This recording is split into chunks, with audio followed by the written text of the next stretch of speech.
I am so excited to introduce our community today to Janet Barrett. She is here to slay the stigma around mental health and how we treat it, how we identify with it, and how we help others to thrive. She explains that most of us are just going through the motions in life and enduring life, not necessarily enjoying it. She also teaches us that we're not alone, the magnitude of mental health crisis and the importance of early identification, the potential for positive results, and actionable ideas to stop the break from happening to anyone else. Welcome, Janet. Thank you so much for having me, Lindsay. I am so excited to be here. Oh, I just want to dive right in today because I feel like our time's going to Mhm. fly and I have so much to ask you. But I think that our community is really going to resonate with the stigma part around mental health and why is there still such a stigma around Mhm. mental health? It is somewhat fascinating to me that there is still such a stigma. I mean, the stigma actually happened eons ago when we had no understanding of how the brain worked. So if somebody acted somewhat differently, and I'm literally talking about the dark ages, we would literally put them in a cave and hide them away until we didn't have to deal with them anymore because they probably perished in some natural disaster. And that kept going even into Victorian ages. If you think about how we had witches burning at the stake and things like that, those started as people that may have seen something a little bit differently or acted a little bit differently because something was going on. And we took that to be anything happening with your brain was completely foreign to us. We did not understand it. And so we just put it in a box. We would not deal with it because it was just too scary. And that has continued on to where we as a society are like, we're just going to present that I'm okay. It's not that bad. I can keep going. The perfect example now is the Instagram life where you have to be Insta worthy to post something. And even if you're having a bad day, people will post it, but they post it in a funny way, which is like, oh, it's bad, but I can handle it. It's not that bad. I mean, my life, it's so funny. I just roll with the punches. Everybody has to show that they can just absorb all of the stress, the trauma, the anxiety that is happening to them, and they can feel, I'm resilient. I can bounce back. I can do whatever I want. And that has just carried on literally from that very beginning of humanity until now. And we know more about it now. So we are able to identify things and treat things, but that's from a medical standpoint and from a psychological standpoint. What we have not done is change the social norms around it. So we can put PR out there, but it's not going to move the needle.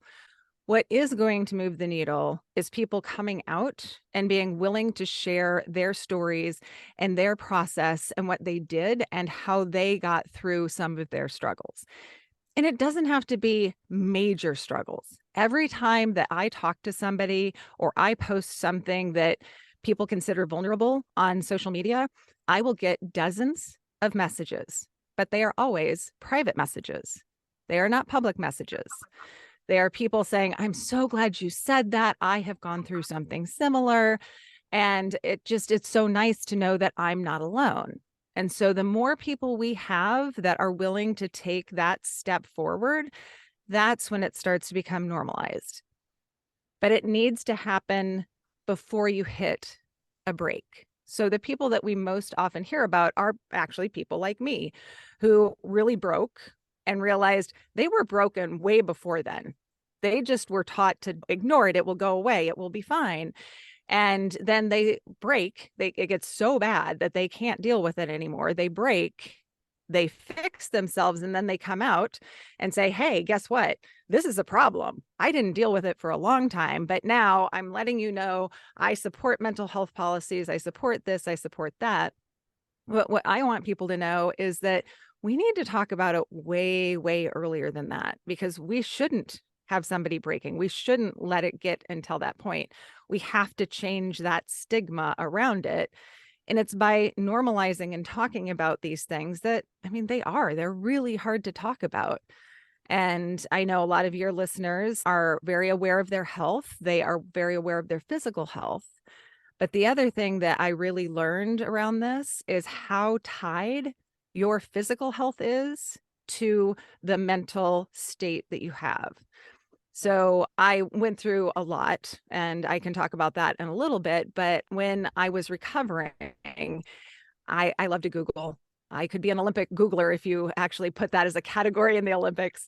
And I needed to understand, why wasn't I able to bounce back from this? I thought I bounced back from everything before this.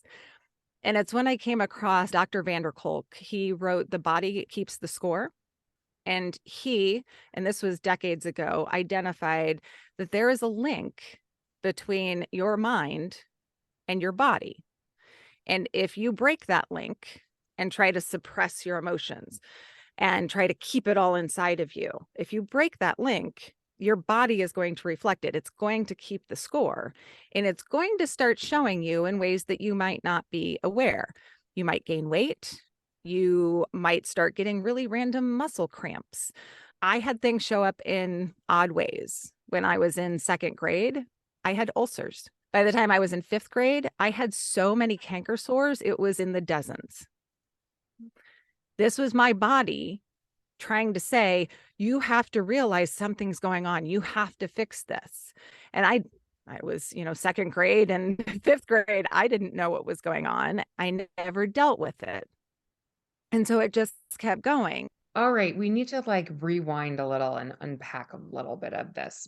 One, I think we do need your whole story because I think Mm-hmm. people can hear something was hard or traumatizing and it helps everybody to put it in their own head of what that would mean in their life. But the other thing is when you say talking about or communicating openly, you have 4 kids.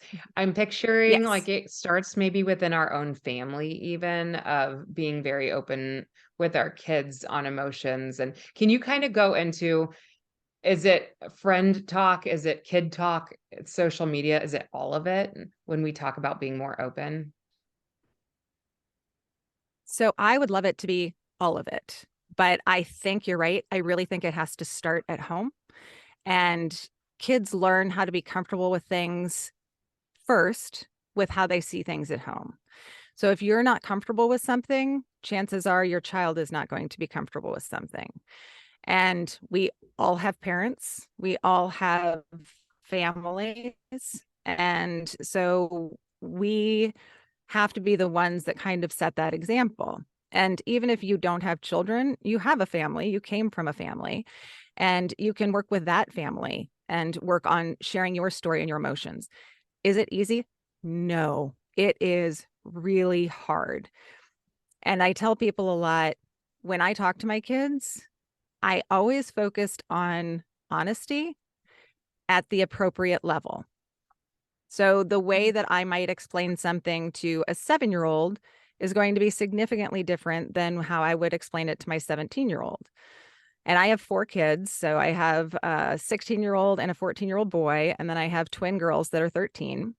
So I had 4 kids in 3 years and 3 months. And they learned very early on that there is one of mom and 4 of them. And they had a couple of choices. They could wait for me, they could do it themselves, or they could find somebody else to help them. And so we got really good about being open and talking about logistical things. And, you got to wait, you've got to do this. And I tried to be really open about emotional things as well. And I was not as good as I thought I was. Um, and I didn't realize that until I went through my break. So I will tell you what kind of the snapshot, I guess, of my story. Not that it's really that short, but I will try to make it as short as possible. So I always start at the end. So when I was 49, I asked my husband a very simple question, and he gave me a very simple answer. Both of them were 5 words. I said, "Are you having an affair?" And he said, "Yes, I am seeing someone." And it crushed me. I literally ended up on the floor of my closet crying because I didn't want my kids to find me. He did not want to try and make the marriage work. And so we made a choice together that it would take a couple of months for a variety of reasons before we wanted to tell the kids. And so we had to work through all of the logistics. And because he had kind of already moved on, it wasn't crushing for him. But for me, it was. And I focused on the things that were right in front of me. Okay, I need to sell the house. I need to find a place to live. I need to find out how to tell my mom I'm getting a divorce for the second time. I need to figure out how to eat. I need to figure out how to sleep because I couldn't eat anymore. I couldn't sleep. At the lowest, I'm 5'6" and I didn't even weigh 100 pounds. I was very lucky. I had a great doctor and he gave me some medication to help me sleep and to help me eat, which took a few months to work, but it did end up finally building up in my system so that I was okay. And that was kind of the first step to moving out of that break. And then, as I said earlier, I am an obsessive compulsive Googler. I started Googling everything I could about how to recover and why was I not able to just take this on. And what it basically uncovered was that I had 5 decades of trauma that had just built up over time. So I mentioned earlier, I was brought up, I was born in 71, and most of this research that I talk about didn't happen until the 2000s. So I had 30 years of my life where nobody really understood this. And society at that point was very much kids should be seen and not heard. It should be, like the Von Trapp family. You sing when you go to bed and you just, it magically happens. And it's just a beautiful thing. And so my mom, who I love dearly, but she parented just like everybody else at that time. I would go to her and be like, Mom, I have 2 older brothers. My brothers are bugging me. They're, picking on me. And she'd say, oh, just ignore them. They'll stop doing it. Well, they never did. They always bugged me. They still bug me to this day. We still have family reunions. They still walk into the kitchen, hit me on the side of the head. And I'm like, Mom. And she's like, really? I'm now in my 80s. Do you still have to yell for me? So, but that was the approach that I took to a lot of things. I didn't grow up in a very, wealthy family. We worked really hard to get what we had. And so when I went to grade school, to kindergarten, there were these girls that didn't like me. And I had no idea why. And for literally my entire grade school career, they tormented me until I got to 6th grade and my best friend was invited to a sleepover. And she came back and she's like, Janet, you wouldn't believe this. Like, what? They have a hate book about you. Me? They have a hate book about me? What in the world have I done? I was like, okay, they've never liked me. I'm just going to ask. I'm like, okay, well, what is it? What did I do? I can take it. And my best friend looks at me and she's like, well, you smile too much and you're too nice. They think you're fake. I'm like, what? I'm literally too nice and I smile too much. And part of that was the way that I handled my nervousness. I smiled to cover it up. Oh my goodness, I don't really know how to handle this. Okay, I was told to be nice. That's the wrong thing. I was told to, ignore it and it'll go away. That doesn't work. All right. So I went into 7th grade. And oddly, I went to a different school. There was some redistricting, long story.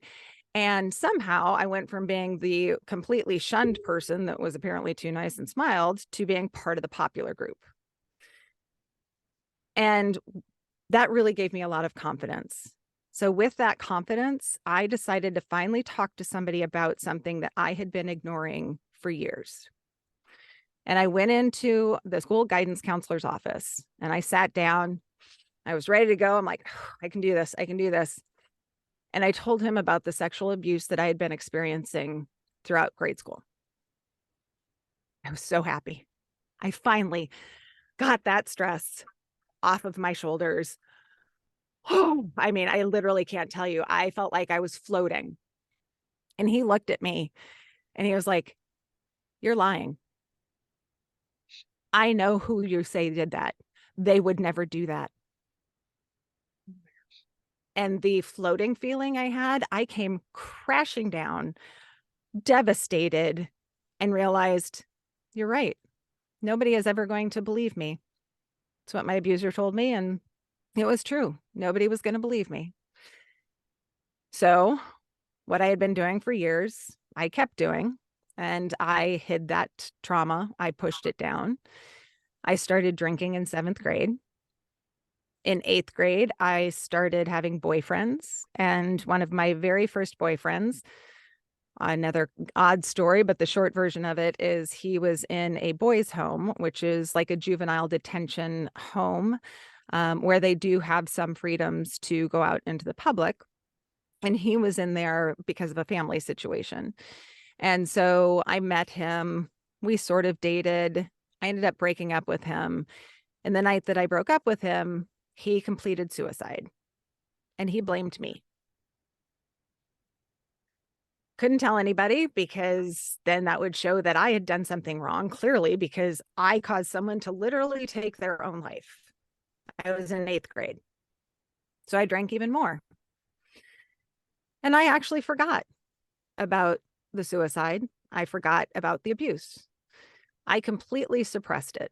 I went through high school, however high school goes. I went through college, and halfway through college, I ended up getting engaged. And it was not to a person that I should have ever married. As we were going through the year of planning the wedding, I was realizing, this is really not for me. I really should get out of this. Didn't know how to get out of this mistake that I had made. And the pressure kept mounting, and I was literally seconds away from being able to say that this was not the right thing for me. And then I got a letter in the mail, and I opened it up, and it was from my abuser asking for my forgiveness. I had forgotten about it and suppressed it so much that when I opened that letter, everything came flooding back. And I was so overwhelmed and so emotionally, like in a tidal wave of emotions, that I couldn't deal with breaking off the wedding. So I ended up getting married. But it also allowed me to stop drinking, which was nice because that was what I had been using to kind of numb everything. But I ended up in a marriage that I didn't want. With 30 kind of approaching, like, no, I actually do need to do something. And I finally pulled myself together enough to say to my husband at the time, I want a divorce.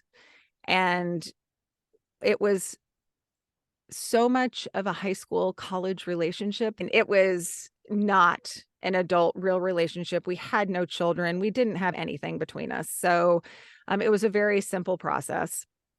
And I kept moving on, and I ended up meeting this great guy, and we got married. We had those 4 kids in 3 years and 3 months. And that's a lot. And I worked full time. He worked full time. I learned that the way to survive was to put my head down and just go, to not think about it. And so I did. I kept plowing through and plowing through. And I knew that there were problems outside of that. And I tried to take care of them. But my husband, he wasn't on the same page on wanting to work through them and wanting to take care of them and to address them. And so I kept thinking, okay, if I just push through a little bit longer, if I just get through to this next thing, everything will be better. And it never was. And I never took the time to simply address what was going on. And it was at the end of that that I ended up standing in the bathtub hemorrhaging because I had so much stress built up that my body was like, we've been screaming for decades at you, trying to give you all of these medical problems, all of these issues. You're not listening. Maybe you'll pay attention to this. And within 2 months of that was when I said to my husband those 5 words, are you having an affair? He was. And that was when I broke. That was when I couldn't do anything anymore. My body had already collapsed. And now mentally, it was like, okay, we're done. You cannot keep piling it on. It's been 5 decades of you putting your head down and going and never dealing with it. And that's when I figured it out. So I have two things because I feel like I want to hear now, like the next part. But before we do that, I think what's interesting is our listeners could listen. Like you had so many components to your story that anyone could resonate with just even one small part of that. Like the person who is just putting their nose to the grindstone and going and just Mhm. ignoring everything else. And I loved how you were mentioning our body keeps the score because we, in those seasons of life, we can feel like it's fine, but it is catching up with us at some point. So Yes. it's like now's the time to open our eyes and be insightful. And the other part is the trauma part and how many individuals live with different forms of trauma. There's no judgment on who has it worse, who Nope. has it better, who has, but like if you don't address it, body's keeping the score. So Mhm. I guess I'm pausing for a minute to let our listeners kind of fully absorb everything you just said and just even if there's one small component that you're going, man, I really resonate with that, it's probably your little red flag that goes, we need to address this. Mhm. And I think that's how you're going to take us into this next part of what does addressing it look like and mean. But I just want to keep pulling everybody on board with us because this really, most people thankfully don't have it as hard as you. I can't even imagine everything that you've been through, and I'm so sorry. Thank Um, you. but it doesn't have to be that drastic for somebody Mhm. to be struggling as much as you're struggling too, or we're struggling. So again, now floor's back to you. What's this next phase of I broke and then? So I love what you talked about how there is a spectrum for everyone of what you go through. And mine has a degree. I don't know what the degree is. There's people that have it harder than I have, people that may have it easier, but everybody has something. And somebody said to me recently, "Oh, I feel so bad about complaining about this. It's a first world problem." But it's your problem and Mhm, it's okay. You don't have mhm. to be in a famine or, anything really significant. I have friends that have lost children, which is completely unimaginable to me. You can have anything. You still need to deal with it. Something little, you still need to deal with it. So to your part about like, what do you do next? Okay, so what I found is that there's really three principles that you need to understand, just kind of about life in general. And these are the things that I actually now focus on with my kids. So that thought about how do we get this out there? How do we communicate it? These are the things that I really want to make sure my kids and everybody understands. And the first one is what I call one size does not fit all. So, one of my challenges as a child is that I'm a big emotion person. When I feel something, I feel it big and I express it big. And if you're listening to this, you can't see me, but my hands are waving in the air, my body is moving. I am a person that when it comes to me, it feels very, very big. And some of my kids are like that. Some of my kids aren't. Some of my kids don't express things in a big manner. Doesn't mean they don't feel it in a big manner, but they don't express it that way. Whatever it is, it's fine. One size does not fit all. But when I was growing up, feeling and expressing things in this, major excited manner, it wasn't okay. Again, see, but not hear. And we need people to understand that it's okay. However, you need to feel and express whatever level is appropriate for you is what you should do. The next part is what I call the halo hula hoop. So if you imagine a hula hoop around you and it's swinging around, there's nobody else inside that hula hoop with you. Everybody else is on the outside. All you can control is what is inside your hula hoop. Anything that's inside there, that's what you should think about. Your emotions, your feelings, your reactions, not what anybody else says, does, or feels. You cannot control it. You can impact them with how you do something, but what they choose to do with that is on them. You do not choose that for them. And my kids really get annoyed with me on this one because I'm sure you've all done it. I did it when I was a little kid. And I'd say, well, so and so told me to do it, or so and so made me do it. And my parents always responded, well, if so and so told you to jump off a bridge, would you? Well, no, of course not. I actually respond a little bit differently to my kids. So I say to my kids, wait a minute, hold on. So and so controls your mind and your body. Hold on. This is game changing. I am in. I want their name. I want their number. Because if I can control your mind and body, I'm taking it over because these chores are going to get done way faster. Oh my gosh. I am so, and they will roll their eyes like, Mom, you know. I was like, well, then don't try to use it as an excuse. They do not control you. You control you. So everything that's inside that hula hoop, that's what you control. So that's the second principle.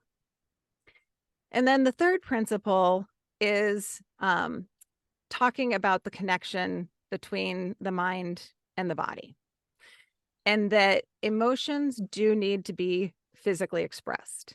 And I think it's really easy to see that when you're looking at those positive emotions.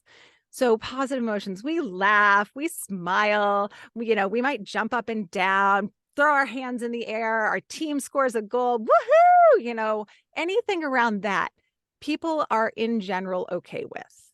Now, there are people that want you to suppress that as well, because you shouldn't make anyone feel too bad. You don't want them to, feel like they aren't as accomplished as you if you're bragging or something like that.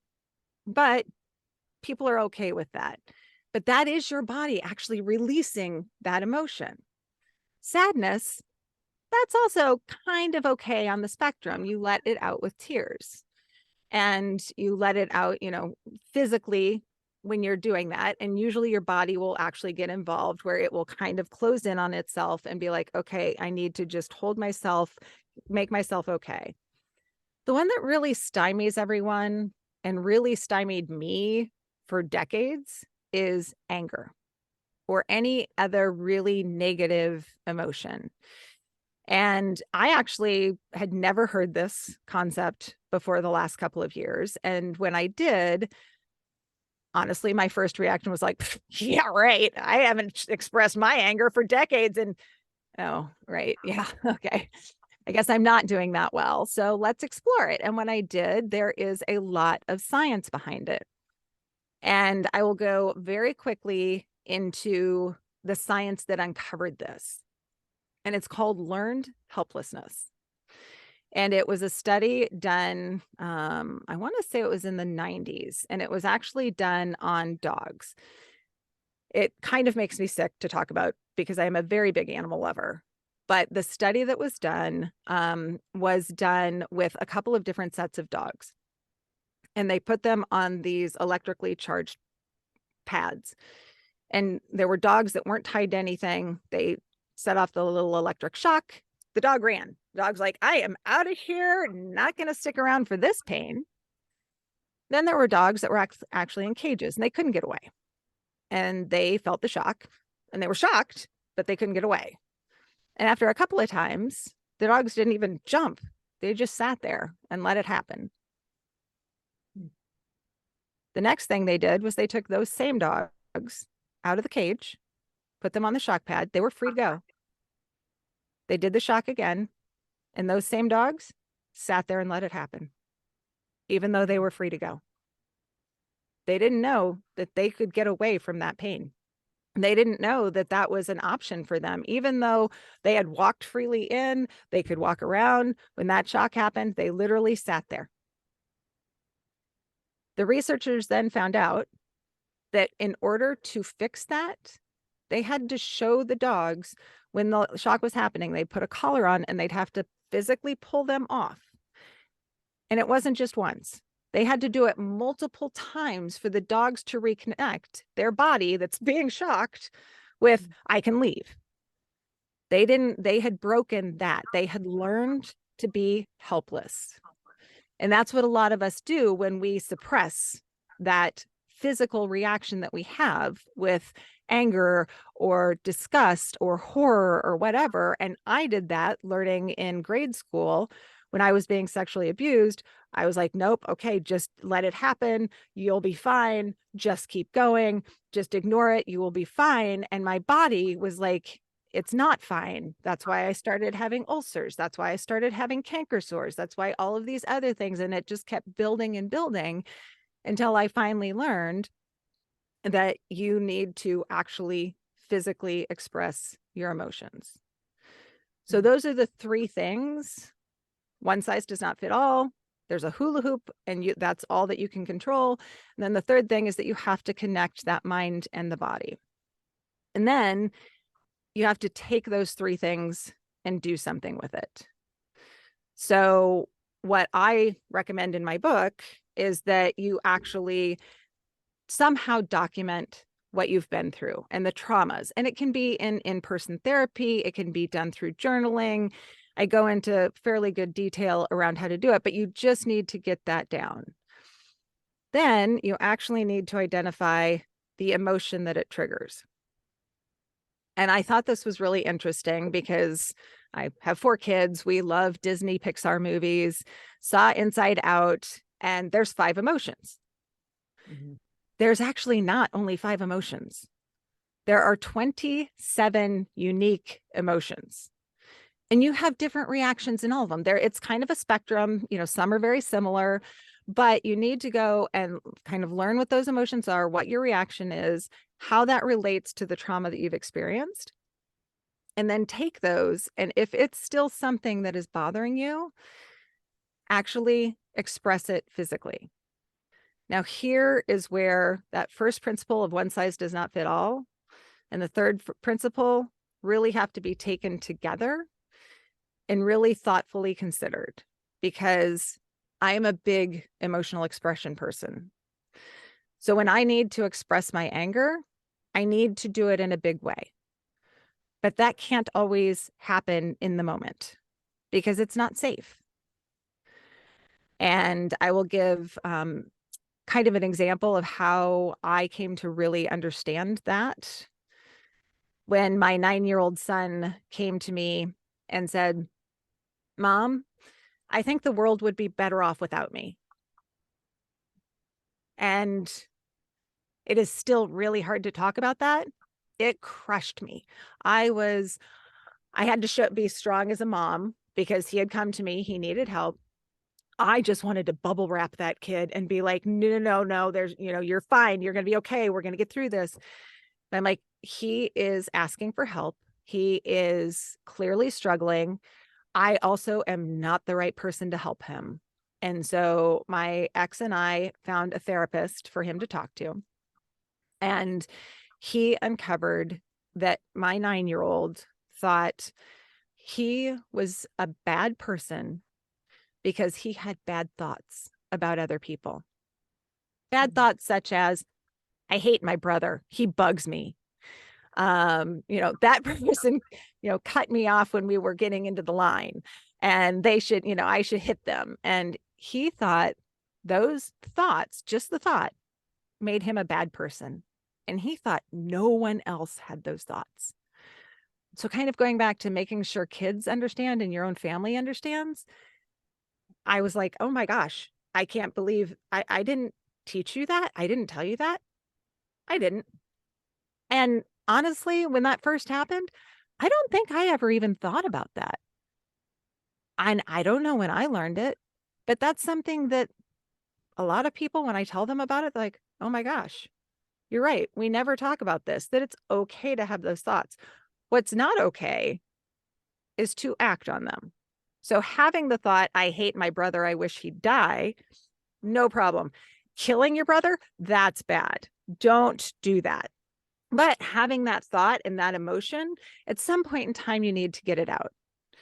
And I found a couple of different things and I kind of fell into that. But I ended up finding a woman that was a social worker and a personal trainer. And we created this program for me to do um, some sort of physical exercise with her while also talking about the trauma that I was going through. So I'll give you an example. She showed up at my house, and these would be 20-minute sessions. And she started talking to me about something that was going on. And I was jogging around a little bit, getting warmed up. She's like, okay, tell me about what's going on. So I was telling her about what was going on, getting my body engaged. She gives me a medicine ball and she's like, all right, I want you to really tell me about what was going on. And we would get it down to a certain phrase of, I don't want to use that language on the thing, but like, you darn jerk, you darn jerk. And I would take the medicine ball in my hands and I would lift it up above my head and I would slam it down on the ground while yelling, you darn jerk, you darn jerk. And I threw that medicine ball down so hard that it actually rebounded and hit me in the face. This is a ball that's not supposed to bounce. No. That is how big that emotion was that needed to come out. And so I want people to find safe ways to express their emotion and actually plan time in their schedules to do that. And it doesn't actually take that much time. I do it with my kids. We've got a punching bag here. Some of them like to punch pillows. Some of like the punching bag. Some people like to throw things, like whatever it is that works for you. And I've got a list in my book of options that you can have. Whatever works for you, that's what you use. Because again, one size doesn't fit all. One approach doesn't fit anybody, but everybody actually has that connection that needs to be made. And you need to be able to let it really go out of your body in order for everything to be healthy and for everything to work together. And I will tell you, for me, I dipped way down on the weight scale. And I've kind of been a yo-yo person my entire life. Since I've done this, I have been able to reduce the amount of stress eating that I do, because normally I'm a stress eater. When I broke, I became a person that couldn't eat anything, but normally I'm a stress eater. Now, I almost never stress eat. And I feel like my body is like, okay, you finally figured yourself out. You have released that. And that mental stress that you are enacting physically is gone. And so you don't need to. And my weight has actually balanced out. And it's a very comfortable weight. I am happy with where I am. Could I be lighter? Yes, if I wanted to be a model, but I'm not going to be. My body is a good weight for me. And I feel so much better doing that. But I will also tell you that it is something that I have to practice ongoing. I would love to say I worked through all of that and now I'm fine and, it's all good. But I have to remind myself that no, you have to come back to this. You have to still, practice this. And when things bother you, because they do, you have to address them. Right. I think you hit the nail on the head with this because there's so many times that we beat down different doors or similar doors trying to get a result that we're seeking, and we're never hitting the root of the problem. And sometimes Exactly. it's because we don't even know how to go about getting to that root. And sometimes it's that we don't want to look there yet. And this is what I want to make sure that we celebrate your book, because I feel like your book, and just hearing you say there's prompts for journaling and there's ideas, and this would be an example for individuals to be like, it's a starting point to grab something like this and to get those thoughts on paper. Like, that's what Janet's doing for us, is taking us through that I don't even know where to start moment and going, here you go. Here's your roadmap. And so what's really cool is that I'm getting to talk to you today before your book releases next month, which I'm so excited for you. And I just want to like take this moment to sit in this and celebrate and like let you know that when you open your box of books and hold it for the first time and then get to go out and change Mhm. lives, like I'm thrilled for you. Congrats. Thank you. I am definitely looking forward to that day. It'll be February 15th that it's actually available. But for your listeners, if you want to go to my website, which is www.stopthebreak.life. You can actually sign up and win a free signed copy. I will be giving out 2 a month. And so you can go out and you can sign up and register to win one of those, and I will ship it to you directly. So the first 2 will actually go out the week before my launch. So you could get it before February 15th. And then there will be 2 a month after that for the first year of the book's life. That is awesome. I will put all of your information in our show notes as well, so our listeners can just click and go try to win a free copy. That is amazing you're doing that. Thank you. I always like to send our guests off with, can you give us that last moment of, man, if people heard nothing else from you today and you were wrapping your arms around them and pouring all your love on them, what would be that one takeaway that you're like, please hear me? Oh, so the takeaway that I hope everyone hears is that everyone has trauma, stress, anxiety, issues. Everyone has something going on. And I hope that everyone has someone that they can talk to about it. And if they can't, that they find a way to deal with that because they're not alone. We're here. I'm here. You're here. And I want them to reach out if they can't find someone in their own life, to know there are people out there and there are ways to get help, because I guarantee you, you are not the only one to go through this, and you should not ever suppress it. You should absolutely deal with it so that you're not just surviving and, dealing with whatever stresses in your life, that you can actually move past that and begin thriving. So I want everyone to know they're not alone. I love that. Truly. Thank you for your message today. Thank you for your vulnerability and honesty. Thank you. And yes, one step at a time, one person at a time, being open, and it's catching. It's slow, but it's catching. That's So, how we will slay the stigma. If we can take one person at a time, it will turn. yes, you just named our podcast, Slay the Stigma. Thank you. Slay the stigma. Exactly. Thank you so much. I really, really appreciate it. Oh, thank you for joining us today.